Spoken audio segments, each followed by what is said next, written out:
Once upon a time, on an island far away, a spirited, if slightly disheveled, young boy cringed once again as the jeers of teacher and fellow students greeted his persistent question. What would happen if, he asked, as though compelled to imagine beyond the boundaries of what is and pierce the darkness of what could be? What would happen if always heralded the jaded response that mocked his fertile imagination. Yet another Houstonian if, scolded the geography master of the school whose motto, manners maketh man, defined the boy's boundary of learning as well as his deportment. More than half a century later, after a career grounded on a relentless and imagination-rich pursuit of what is not, but could be, the same eyes of that small boy, grown short-sighted, but perhaps a little wiser, now see another great vista of possibility that is changing the world for the better. Welcome to Telosity. What would happen if the very form of organization that has most contributed to what ails our planet should now be tasked with its rehabilitation? What would happen if consumers would only buy products from brands that truly made the world better? What would happen if tens of thousands of newly minted engineers should declare that their first recruitment priority was meaningful work that served others? What would happen if hundreds of thousands of friends, in reality hardly mere acquaintances, just contacts even, networked into fluid and ever-shifting groups, could compel global companies to rescind orders, withdraw products, make transparent their secrets, declare openly their intents, and reverse their strategies? What would happen if senior business leaders realized that their bonuses came at the cost of their children's futures and chose another priority? What would happen if a company found a financially viable way to ensure people got enough iron, or that children had clean water, or that winter jackets were repaired rather than simply discarded and replaced? What would happen if CEOs resisted their trade-hungry shareholders and focused their business on its long-term future? Or a $6.5 trillion investment firm wrote to its investee companies to advise them to find a meaningful social purpose?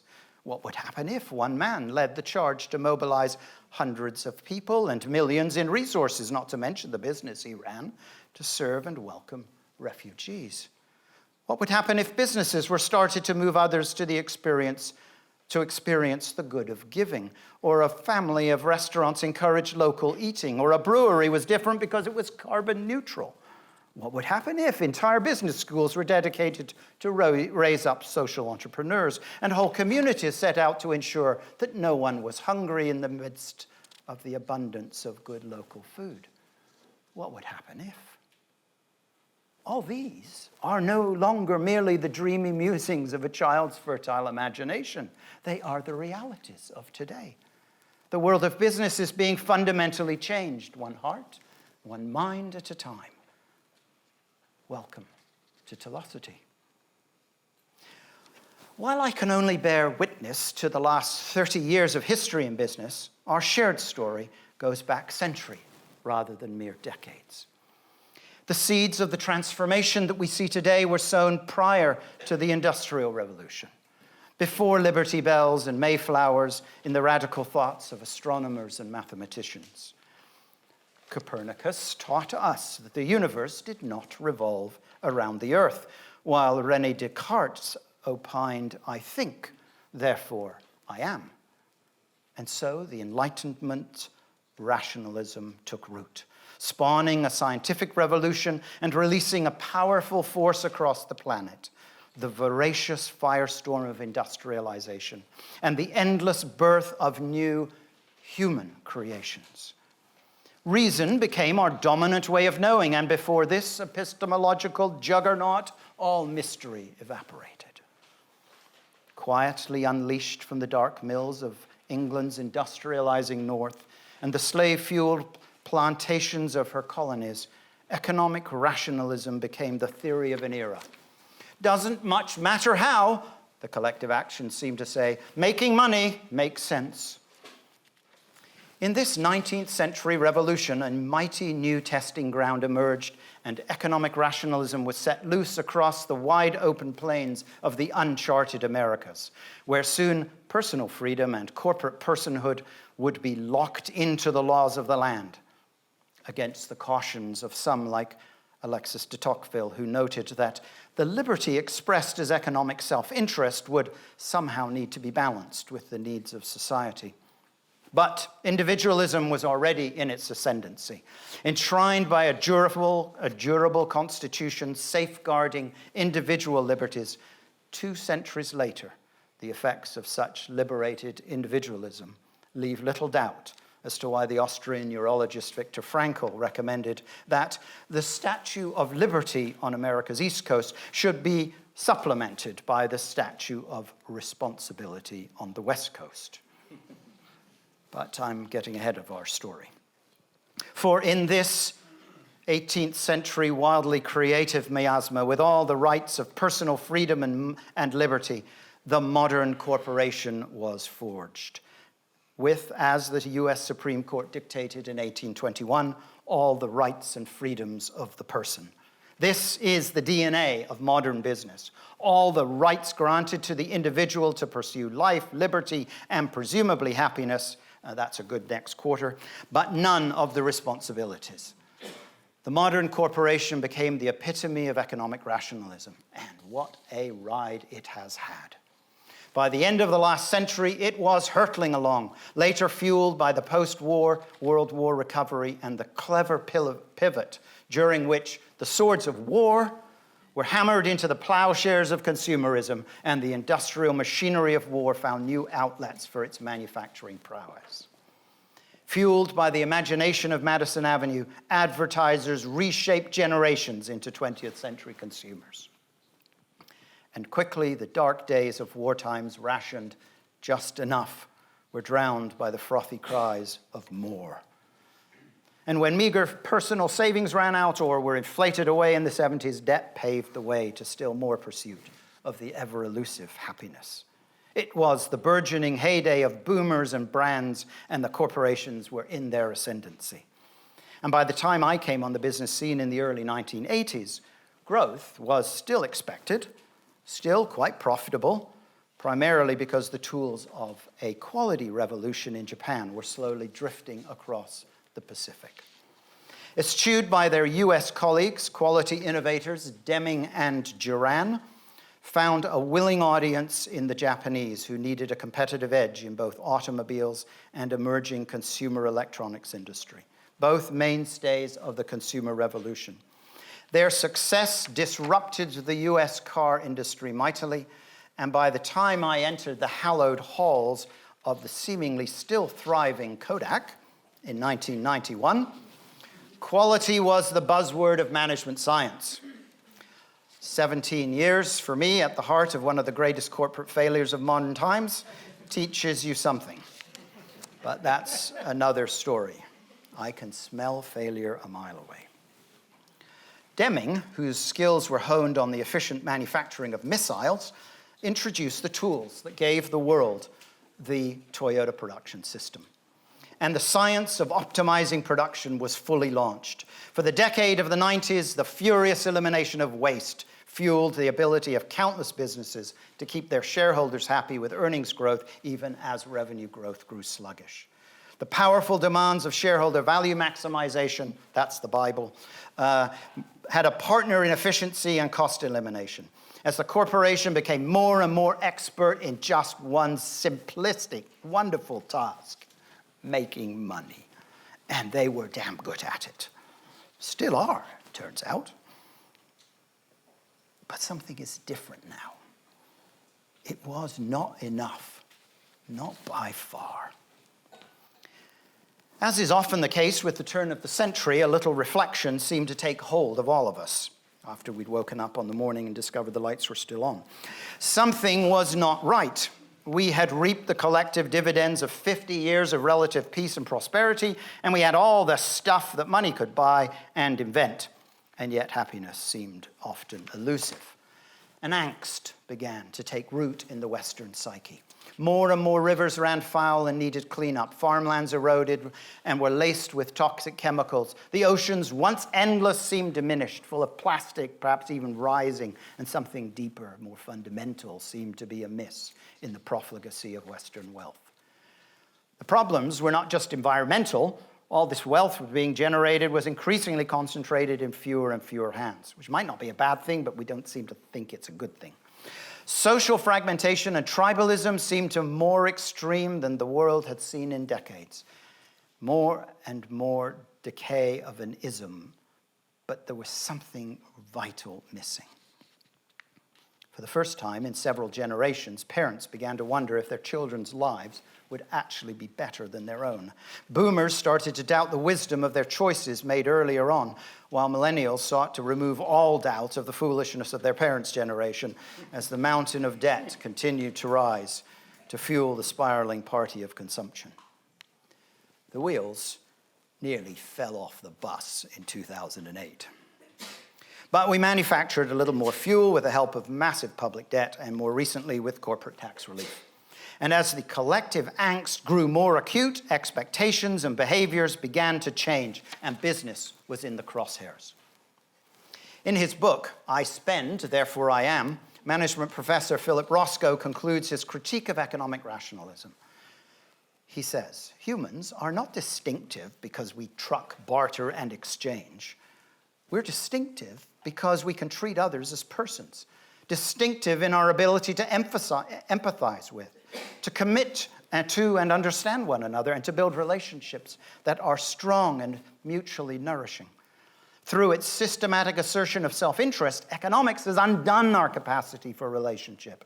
In an age of unprecedented wealth, we are unhappier than ever before. This is the true cost, he says, of economics. Alone, I would argue.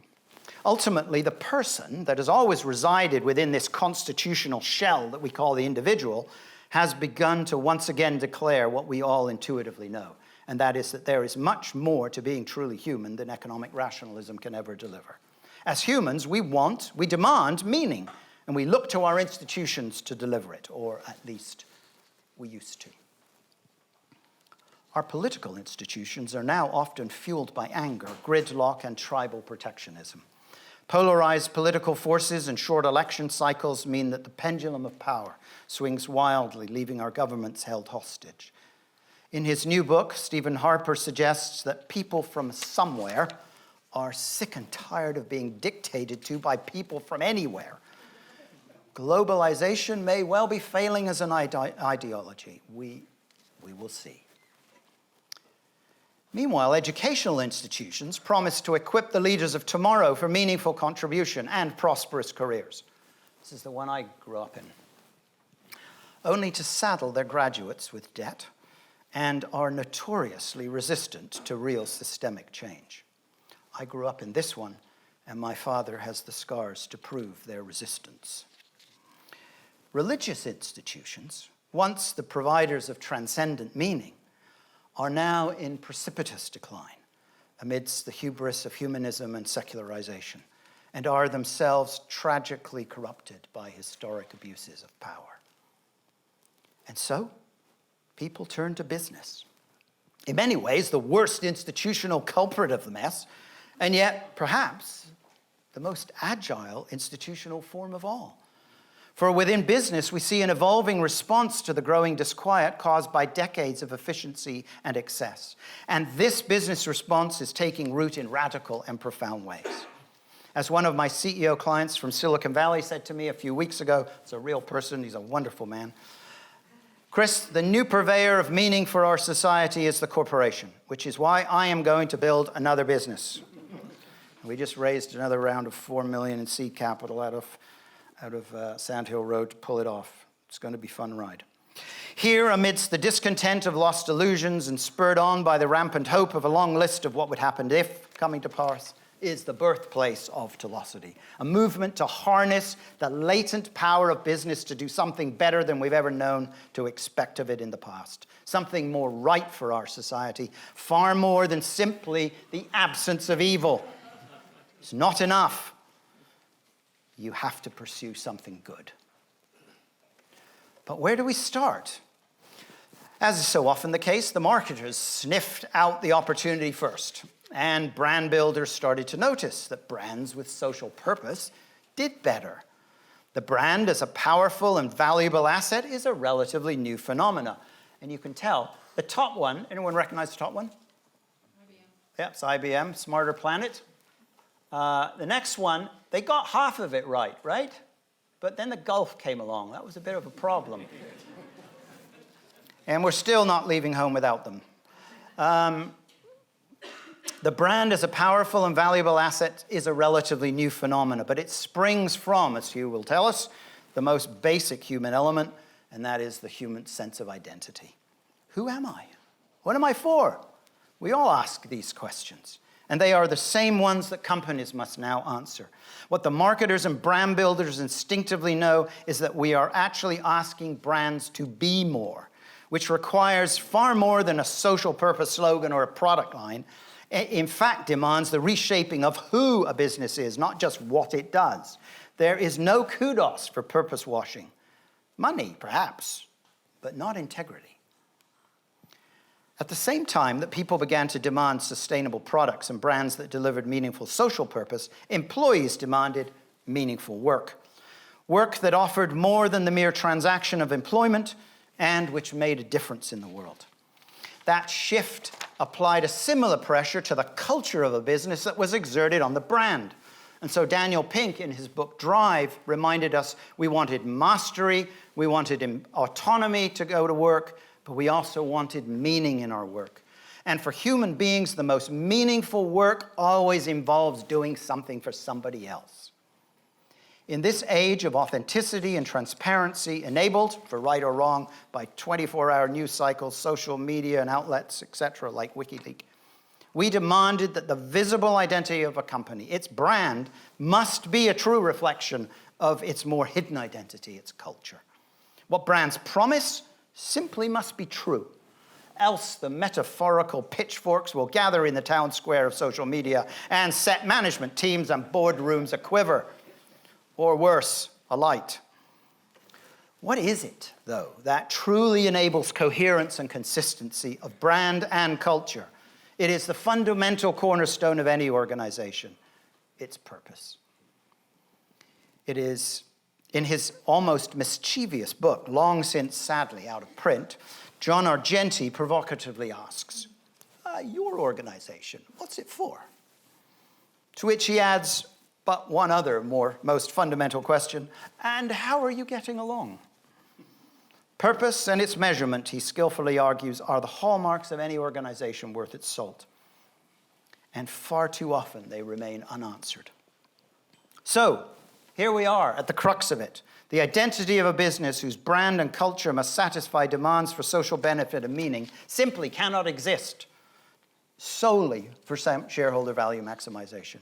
A business that delivers meaning to consumers and employees must always serve something, or specifically someone, beyond itself and its owners. What would happen if business really did exist for the sake of others beyond its owners?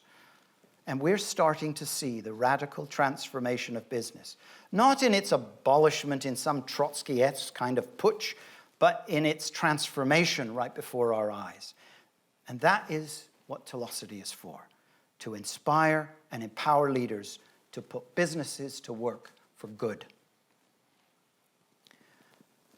While I've written much more about all of this stuff in blogs and a book and a few other places, two things have continued through this journey to haunt me. The first came from work I was doing in Moscow with a Russian economist in the early 1990s.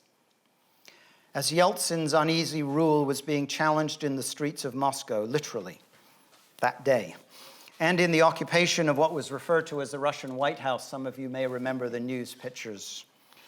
I was in Red Square when the tanks started to roll. Alexander Zaichenko, who was an economist for Gorbachev in the Politburo, had some of his friends, including me, teaching ethical business to fledgling Russian entrepreneurs. So he's in Kodak and he's taught ethical business in Russia. This is sounding promising. He was convinced, was Alexander, that business in Russia faced the immense risk of being hijacked as yet another means of political extortion. His prescience has haunted me ever since. If Alexander could tackle a country with a very different ethos than the West, how could I not at least try to do something in Guelph of all places? The second prod came one day as I questioned whether I'd actually read my book. I don't mean wrote it, but read it, as in inwardly digested the subtitle to satisfy the hunger for meaningful business, and whether I'd done enough about it. Sadly, my conclusion was no. What would happen if enough businesses in a region were first and foremost about doing good and used profit as a means, not an end?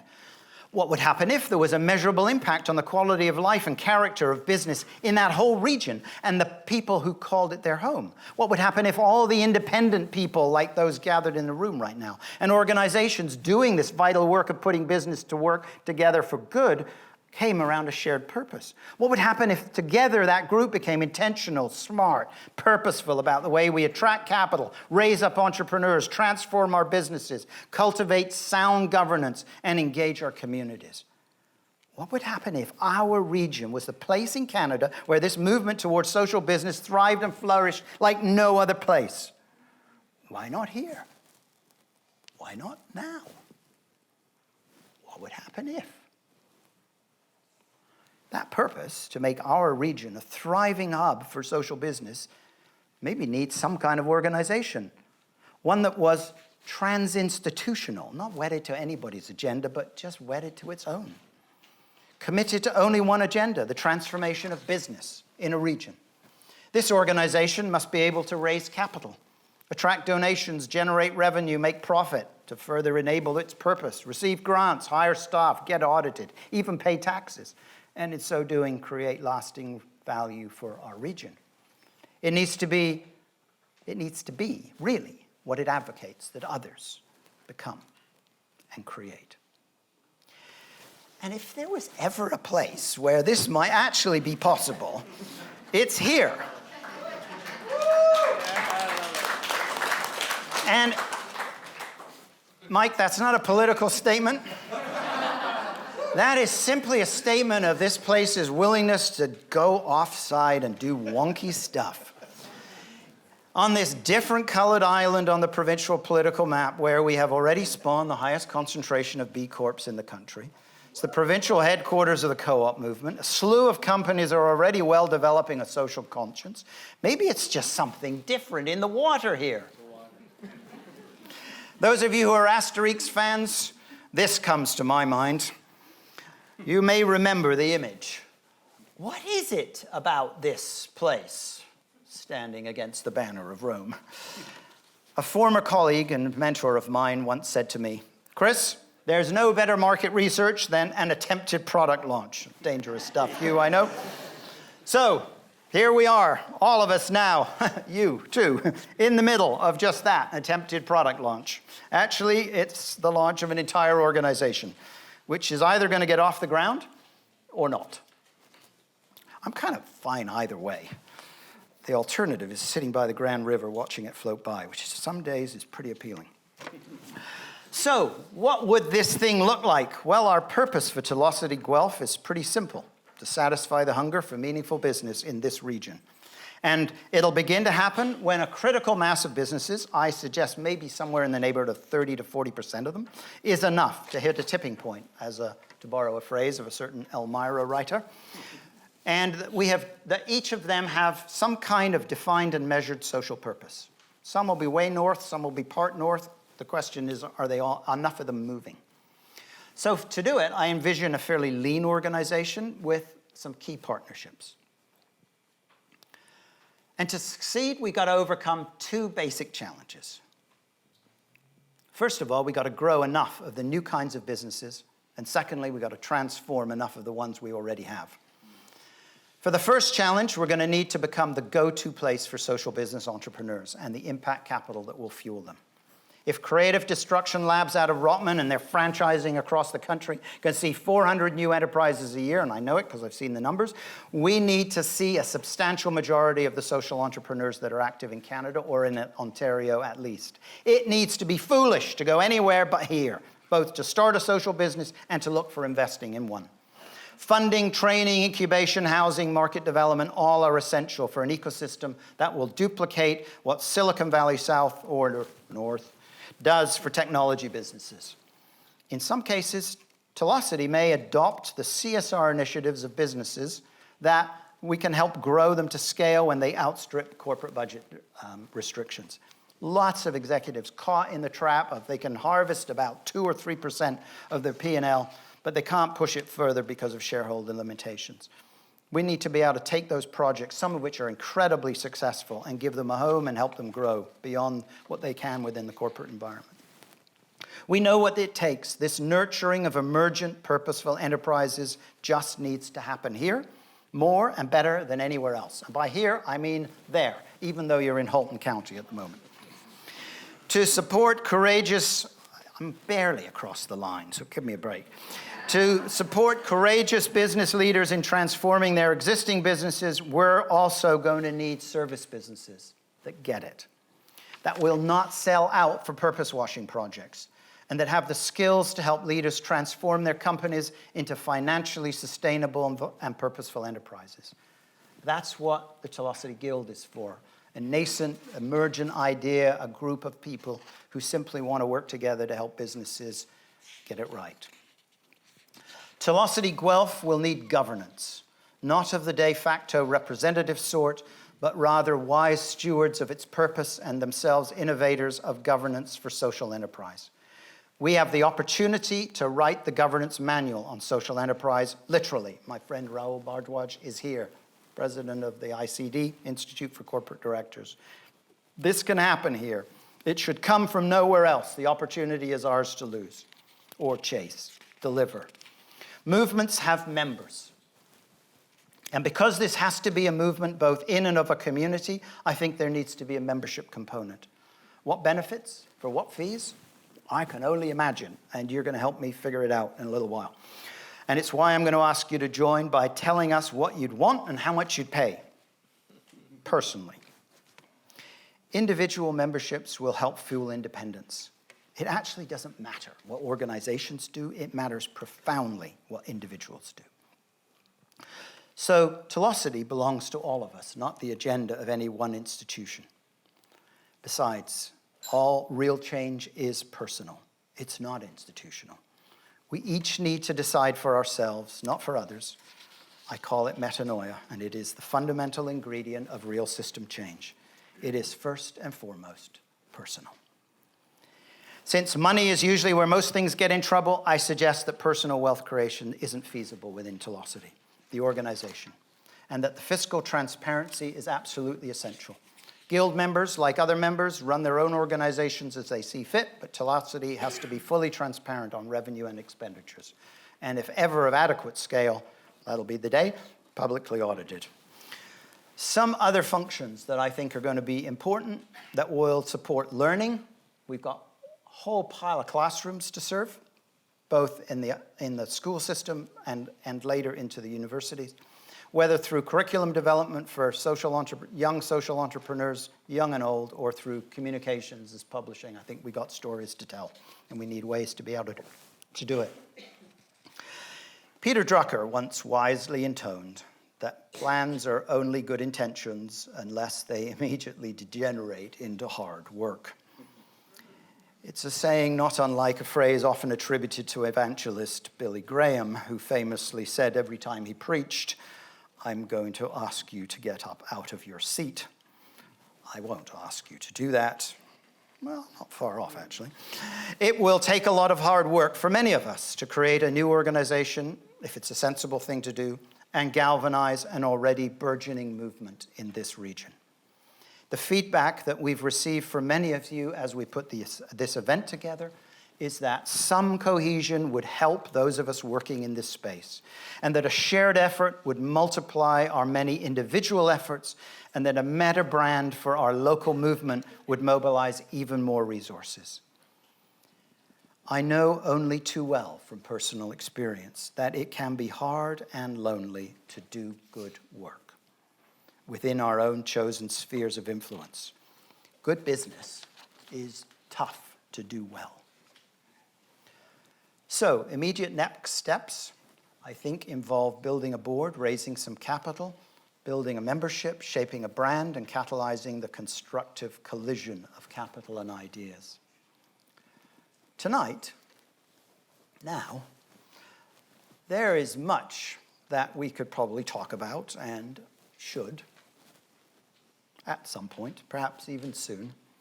But my experience in facilitation says that with so many of us here at once, gosh, I'm so glad that line is actually real.